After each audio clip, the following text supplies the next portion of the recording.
We're coming off an absolute thriller of a finish in Bristol Motor Speedway where Kyle Larson alongside Christopher Bell thread the needle through the middle, battled for the win. Larson comes out on top for the third time this season as we now focus in on the high banks of Talladega Super Speedway in the GovX colors this weekend with the white flames on the side of the cars. We're going to jump straight into the action here from qualifying. Hello everybody and welcome back to a brand new episode of our NASCAR 25 career mode. Hope you're all having a great day. Today we take on Talladega and, well, I've got some high hopes. We've got a good super speedway record so far in our Cup Series career. We have yet to visit Victory Lane. We're coming off of a bit of momentum building here over the last, race in Bristol, but this weekend we're going to be starting from 25th position.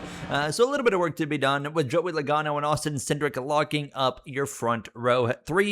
All 400 cars as well inside the top 10. As you see the rest of the order as we scroll down through. Now Daniel Suarez there in the number 7 there in P27. Connor Zilisch in the 99 there in 31st position, with Burt Myers lining up at the back of the grid as we fast forward to Sunday afternoon at this point now and ready to go racing. And I love coming to Talladega. It's always an opportunity, of course, for us to win. I mean, I feel like where we are now, we've got an opportunity to win anywhere, but, especially Talladega, and, of course, with our team owner's legacy here, Dale Earnhardt Jr., a lot of iconic legacy at the Talladega Super Speedway. One of my goals today is to put this Junior Motorsports number 15 to the lead in Talladega as we are racing here from Talladega Super Speedway for the Jack Links 500. We kick things off with 15 laps of racing here in stage 1, meaning we will need to, of course, make a pit stop at some point, whether that be under green or under yellow. Now, on a full tank of fuel, the player can get approximately 8 laps of fuel. Now, I have made a change to the fuel consumption for the AI for this race. Now, I have changed it to 70. That is supposed to bring the AI in a little bit earlier. Therefore, they hopefully won't go 4 extra laps on fuel. And this was a recommendation from Twitter on a tweet that I had made. So we're making this move and hoping that it actually brings in the AI earlier. One of the problems they have at the super speedways is they'll stay out too long. And it's not necessarily because they're just going longer, a bit of it is, but the other half is they struggle to get into the pits because they might be on the outside of somebody off of turn 4, therefore they can't get down to pits, so then they go around again, and then they run out of fuel. So then it turns into a pretty big problem as you got a car literally just rolling around at 100 miles per hour around the racetrack, 80 miles per hour to 90 miles per hour off of the expected speeds here at Talladega.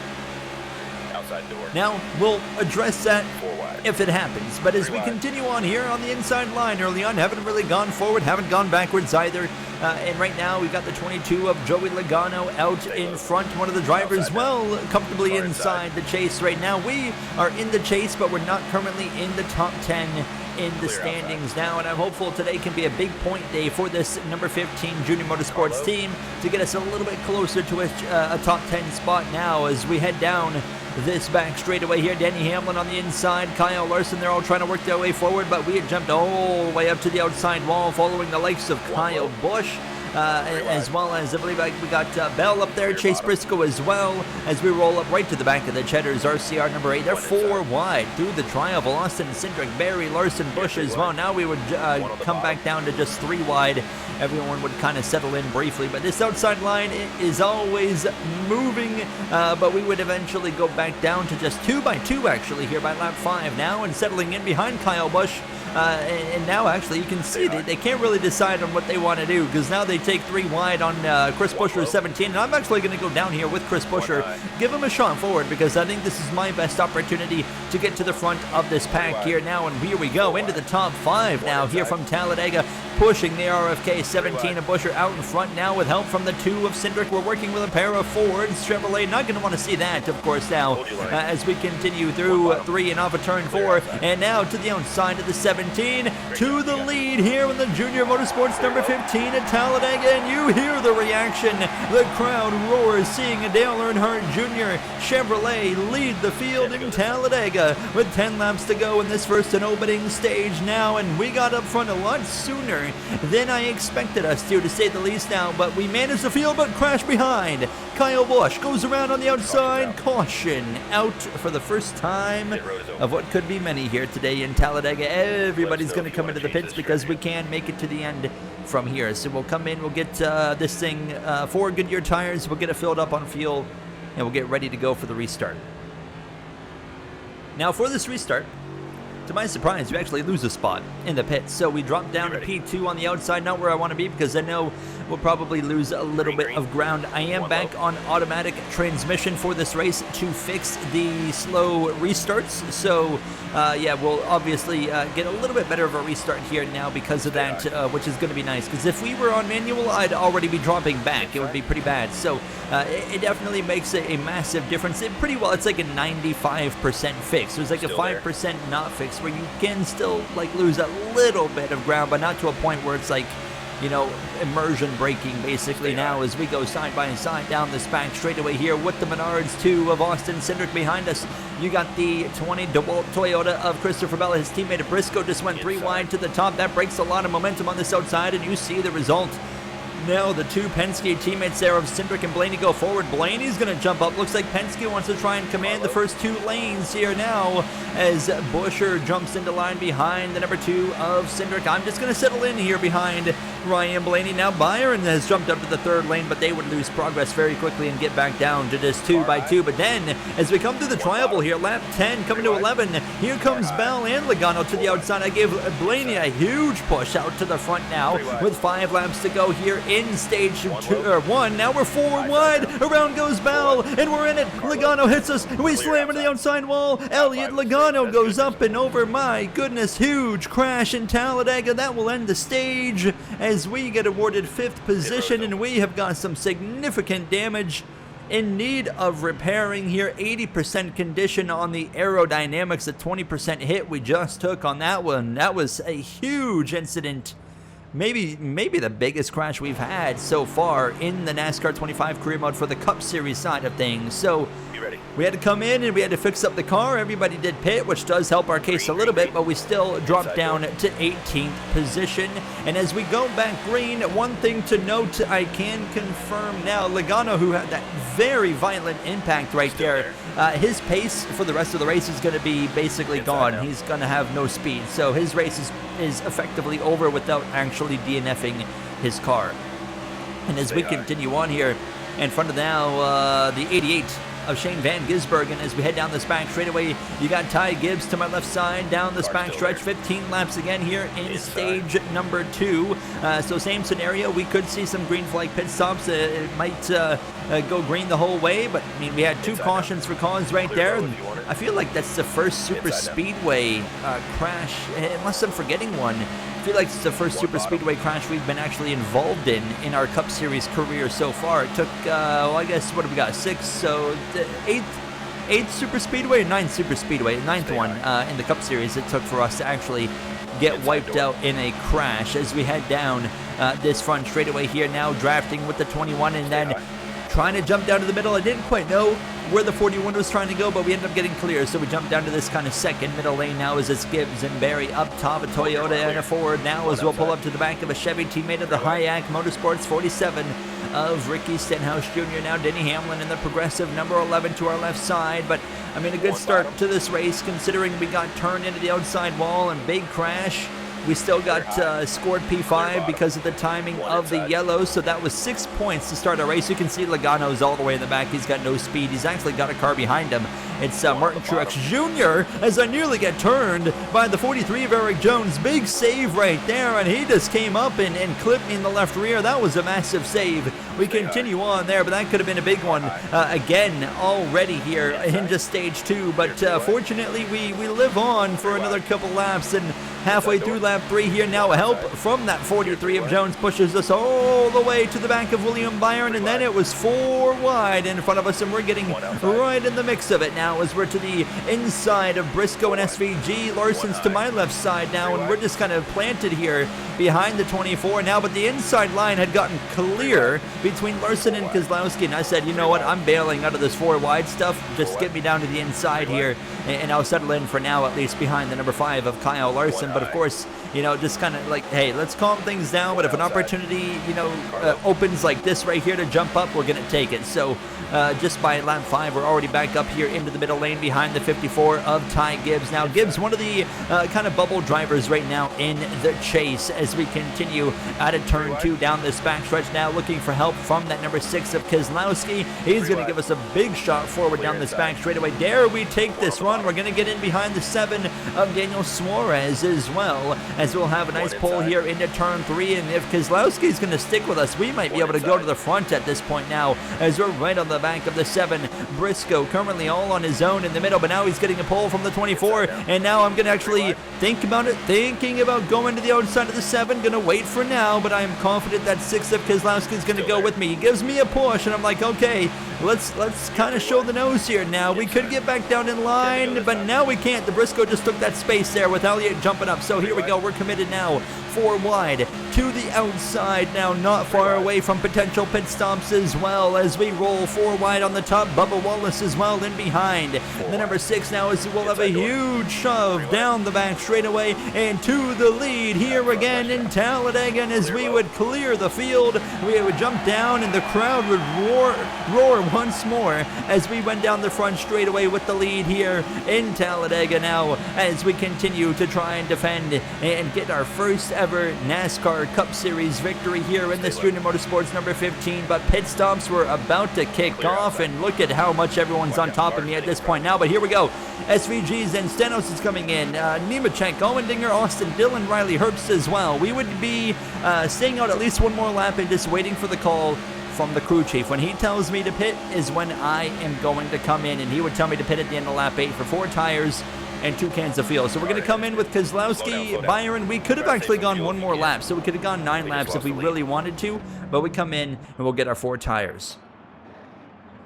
So as we get ready to come back out here, it's going to be a 16 flat, and we're going to be pretty well exactly with the 6, and actually completely caught me off guard there. I actually made contact with the 6, but unfortunately both Brad and Byron are going to be able to get in front of us here into turn 1. I was a little bit worried at first that they would drive away from me, but fortunately for me, that would not happen. We would stick with them, and then I even had a little bit of help right here from the 88 of Shane Van Gisbergen, who had caught up to us and had pushed me forward as well to the back of the 24 of William Byron. Now as we continue on, we are currently of the green flag pit stop cycle. We are actually in the front group, so we right now, as it stands, will be racing for the win of the stage. And we got another group exiting the pits as all the Chevrolets link up and abandon the Ford of Keselowski, as we'll push the 24 out front with William Byron now. But we would pass everybody. There's the 54 of Ty Gibbs coming out in front of us now, and we've passed him. SVG's on my right rear quarter panel with help from the 16 of AJ Allmendinger into turn 3, but we're going to stick here with the 24 of William Byron for now. Very confident of sticking with him, and then SVG and Allmendinger would get back down in line with us now, and we still got 6 cars that have not pitted here with 5 laps to go in the stage. Chris Buescher leads that 6-car group. He would then come in with others, and now it's Tyler Reddick. It might just be Tyler Reddick. No, I think there's 2 cars. Tyler Reddick and somebody else have still stayed on the racetrack, but now we've hit the point where they are running out of fuel, and sure enough, we're going to get out of that bottom lane because, well, the bottom lane is going to check up, and William Byron just screwed himself, and actually Byron shot up there and completely checked up the 54 and the 16 as well, and just like that, we have the lead, and a commanding lead at that, but we know they're going to be running us down because they're linked up behind us. They're going to be able to push each other up to the back of us here over these next few laps, but that completely breaks things up, and that makes things very, very interesting because now the 54 and the 16 and the 24, they run me down as we were coming to 2 laps to go, and it's quite simply going to be a 4-car fight for the stage win, because 5th on back, they're still trying to run us down, and they're just not going to get here now. And here we are coming up to the back of the 60 of Priest, putting him actually a lap down. He was one of those guys that pitted with Tyler Reddick, so they are way behind. We've already lapped Reddick as well, as we split to the outside now, and we're going to, fortunately, even after kind of getting away from William Byron, we will be able to stay clear. So as we come to the final lap of this stage, we're going to be in control and in position to maybe pick up the 10 points in a stage win. 1 lap to go here in stage 2. It's simply a 4-car race. And off of turn 4, things hadn't changed one bit now, with the left car of Ryan Priest in position to get the free pass. Pushing myself in the 24. Here comes Gibbs in through the tri-oval. Gets to my right rear, but it's not going to be enough. We're going to do it. We're going to win stage 2. 10 points on the day right there on the stage, plus the 6 points there in stage 1. 16 points to show for it so far. Pit road is open. That was awesome. That was, I mean, outside of the dumb fuel situation right there, which of course that sucks. But outside of that, things worked out pretty well for us right there. And now as we'll, of course, come into the pits, we'll take our fuel, we'll get our tires, and again, we actually lose a spot in the pits here. And now we'll be on the outside of row 1. Ty Gibbs now in control for this restart, which is now back underway. Stage 3, the final stage. Here we go. From Talladega now, can Ty Gibbs get to victory lane? He is another driver here in 2026 who's still looking for his first Cup Series win. Just hasn't quite happened for him, and here he is right now trying to get himself to victory lane. Missed the playoffs last season, but here he is currently in the chase so far. But of course, the season is still young. I mean, we haven't even reached the Coca-Cola 600, and we still got, of course, coming up, you know, you got Texas coming up. We do have that Coke 600 coming up, and I tell you what, I am very excited for some of these 1.5 mile tracks that we have coming up. Texas, as much as I hate it, I think it's going to be a good opportunity for this number 15 Junior Motorsports team. I think the Coke 600 is going to be a great opportunity for this team as well. And honestly, if I could choose the venue of our first Cup win, it would be Charlotte, because, you know, I think about my favorite driver of all time, Jeff Gordon. His first ever win, 1994 Coca-Cola 600, and I would love to repeat that, as the caution's already out here at the end of the first lap of stage 3 for a wreck there just behind us. And now everybody will stay out, and we'll get ready to go back racing. And again, we were P2 at the time of the yellow, so we'll be on the outside of that front row once more as we get ready to go green. William Byron in control. We know that 24 has got some speed. He was a threat there in stage 1 and 2, of course, specifically stage 2.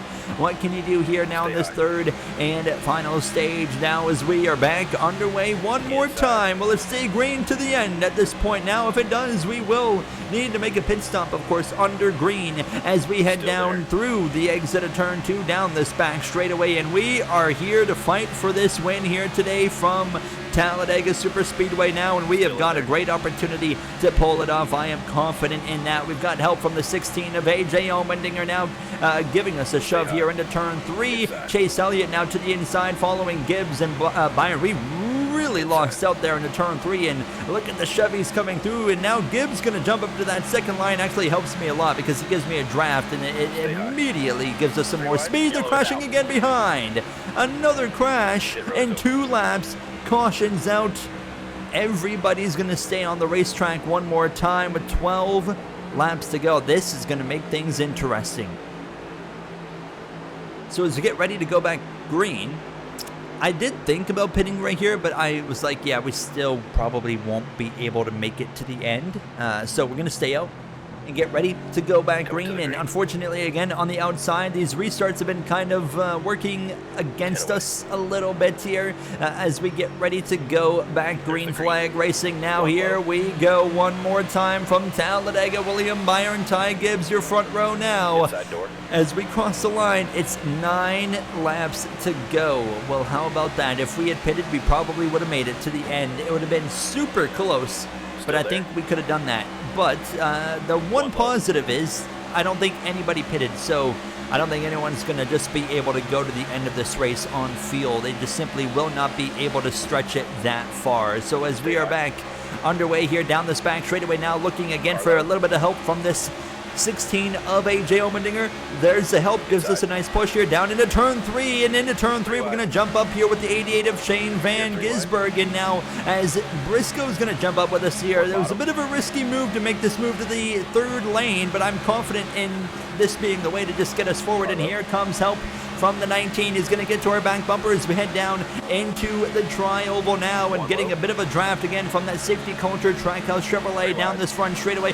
Big run to the back of Van Gisbergen, but I decide right there to think better of it and just stay put behind him instead of jumping to the outside. So we would stay put here behind this 88 for now and continue in this third lane, but sure enough, it's working. Here we go. Gibbs leading this third lane, but he's kind of flirting with jumping down to the middle. He does that now, and into turn 3 with help from behind. We're going to be on the back of the 88. Van Gisbergen slides into that gap between the 9 and the 54, and that now puts us in command of this third lane here with 8 laps coming to 7 laps to go from Talladega. We got cars pitting. Cars are pitting behind us. Cindric and a few others as well. A little bit earlier than I was anticipating, but oh boy, does that make things interesting, as once again we have the lead from Talladega, and just like the few times earlier, you hear the crowd enjoying it now as we now clear just about of William Byron down the back straightaway. Will we clear him? Yes, we will. We can jump down to the inside in front of that 24 at any point we want, and we are going to do it right now. So here we go, down to the inside, just waiting for the call from the crew chief. It's going to be close on feel, because I'm sure that there is going to be some teams that try to stretch this, because it's, not a lot of racing left. Byron, Wallace, Elliott, Austin Dillon, a few others come in as well, and now that leaves me with the rest of this group here, where Ty Gibbs would get in line behind us, and there's the call. Now come in for a splash and go. 1 can of fuel, no tires, just get in, get the fuel in, get out, and go race for this win. We're going to pit right here. Gibbs is coming in with us. Van Gisbergen, Briscoe, I believe Hocevar, and a few others as well all come in now, and we'll come in and get the feel in this car and fire this thing back off. It's only going to be about 6 seconds, 5.9 seconds, and we're going to come out right here with the 54 of Ty Gibbs, and actually he's going to get to my inside right there. Kind of caught me napping. That's the second time we kind of fumbled there on the pit exit today, and we'll be just lined up behind him now. But look at this. Through goes Dillon, Wallace, Byron, Jones, Custer, Cindric as well. They kind of checked up right there behind Ty Gibbs now, but I've got no help right now. I need Van Gisbergen to roll me down, or run me down and roll up to me, give me a push forward here to get me back up with this pack. This is the pack in front of us that's going to be racing for the win. And as the cars continue to pit, well, we had lost contact with that group, but now both Briscoe and Van Gisbergen are here, so this gives us a little bit of hope as we head down this back straightaway. And this is a very different scenario compared to stage 2, where we were right in the main pack racing, for the win of the stage. No, now we are the one that's hunting our way back up there as we come to 3 laps to go, and we had latched onto some draft from McDowell, and now we're getting connected to the main pack, but Ross Chastain and a few other drivers are still on the racetrack without pitting, which is making things very interesting, because we're coming to just 2 to go, and the likelihood of someone in that main group right now making it to the end gets higher. Allmendinger now to the lead. Chastain pits. I'm not sure how many are in, but I can see multiple dots in the pit lane, so I'm assuming it's Allmendinger and maybe 1 or 2 more cars that have not pitted. So the big question is, will they pit coming to the white flag, or are they going to try and make it to the end down the back straightaway? We are right here, and off of turn 4, William Byron. If these guys pit, Byron's going to be your leader, and it's going to be Cindric right there with them, and Allmendinger's in. It's Christopher Bell, and it's only Christopher Bell. Christopher Bell is trying to find another win, but I think he might be out of field as we head down the front straightaway. We're going to get in that third lane just to make sure we stay well away from him, because that bottom lane's going to check up into turn 1. Well, never mind. They all check up. Byron slips through. Cindric slips through. Custer as well, and we all have to check up now, and Christopher Bell is slower than molasses, and don't you just love the absolute stupidity of the AI on field strategy in this game sometimes? That just ruined our race, and it ruined the finish, because now all we can do is have Keselowski and Wallace push us into turn 3 for the final time. Now up front, it's a 3-horse race.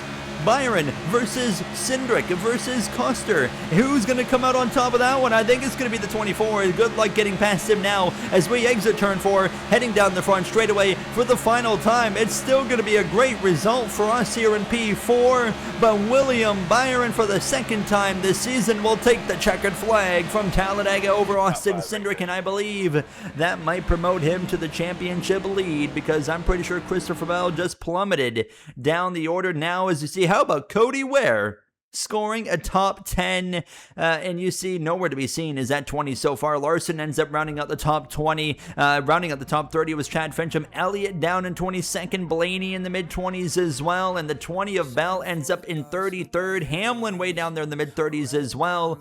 Reddick on top of that, a rough finish, and that really opens up the point standings now. William Byron out in front of the championship over Bell and Larson, with those, of course, 15 extra points for a win. It really boosts you on top of that. We move up into the top 10 in the standings, and yeah, I mean, I'm feeling pretty good going into Texas next episode, as we're coming off of back-to-back top 10s, a stage win here as well. Things are looking better going into Texas. I'll see you guys then. Thank you for watching, and have a great day. I'm stuck in my head, need an exit.